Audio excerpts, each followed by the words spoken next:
सोना बहुत महंगा हो गया है, वोट कटवाना चाहते हैं। हो गई नहीं, ये हमारा पत्रकार साथी सही अच्छे सवाल पूछ रहा है।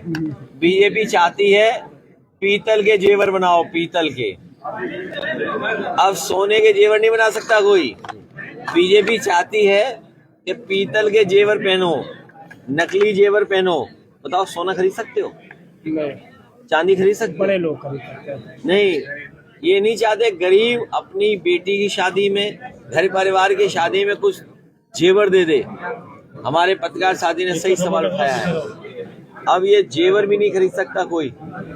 ये जो अब से बीजेपी वालों ने सोना इकट्ठा करना शुरू किया है, तब से ये महंगाई सोने की बढ़ गई है। सर 22 के चुनाव में यहाँ के लोगों के बीच में खुशहाली आई। शंकराचार्य जी ने पीसी में कहा है कि योगी जी 40 दिन में बताएं कि वो सनातनी हिंदू है कि नहीं है। पूजनीय शंकराचार्य का अपमान, पूजनीय शंकराचार्य के द्वारा जो जो बातें कही गई हैं, सरकार के पास कोई जवाब नहीं है। और सरकार जानबूझ करके शंकराचार्य जी का अपमान कर रही थी। सोचिए, आज कल्पना कर सकते हो कोई संत हो, वो मुख्यमंत्री बने हो और वो पूजनीय शंकराचार्य जी को स्नान न करने दे गंगा में। ये तो यही बात हुई कि हम आपका मन करे गंगा में नहाने के लिए और पुलिस रोक ले हमें। तो बताओ, अपमान है कि नहीं अपमान? हेमंत बिस्वा ने बयान दिया है कि तो इसके साथ साथ 27 में इंडिया गठबंधन रहेगा कि नहीं? अभी आप लोगों के लिए सबसे बड़ी बात है, सेंसस आ रहा है। सेंसस जिसमें हम आपकी सब चीजें गिनी जाएंगी। कई सवाल उसमें हैं, हम उसमें सवाल और जुड़वाना चाहते हैं। सेंसस जो होगा उसमें पहला सवाल मैं जुड़वाना चाहता हूं, सरकार से मेरी मांग है कि जाति जनगणना हो। जाति की आबादी क्या है उसकी गणना हो। बैकवर्ड, दलित, पिछड़े, आदिवासी, जो भी जितनी जातियां हैं, अगड़ी पिछड़ी, सबकी जातियों की गिनती हो सेंसस में। नंबर 1। नंबर 2, सेंसस में हमारी मांग होगी कि सरकार ने सबको वैक्सीन लगवाई और वैक्सीन की वजह से सुनने में आता है कि बहुत सारे लोगों की जान गई है।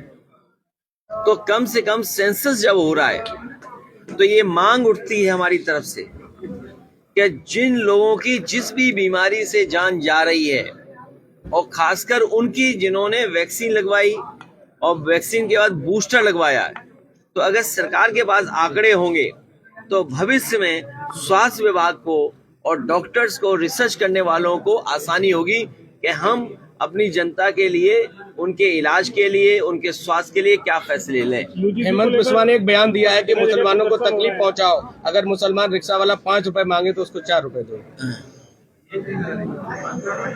अब वो क्यों कर रहे हैं? क्योंकि वो चुनाव आ गया है वहां, और चुनाव आने से चुनाव में बंटवारा चाहते हैं। बहुत सारे लोग नहीं जानते होंगे, पुराने लोग ये बात जानते होंगे। आसाम और नॉर्थ ईस्ट के इलाके को डॉक्टर राम मनोहर लोहिया और समाजवादी नेता चाहते थे कि वो क्षेत्र हमसे जुड़ाव महसूस करे।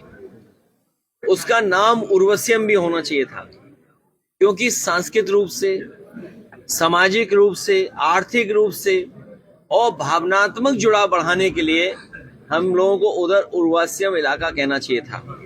और वहाँ के अभी जिनको सम्मान मिला है, बहुत बड़े गायक, उन्होंने कभी गाना गाया था, गंगा माँ बहती क्यों हो। आप हम लोग जानते हैं गंगा कितनी साफ हुई है।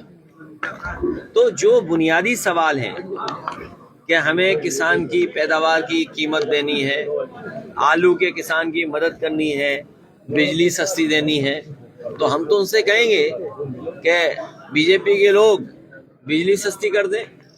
झगड़ा लगाने से अच्छा है बिजली सस्ती कर दें।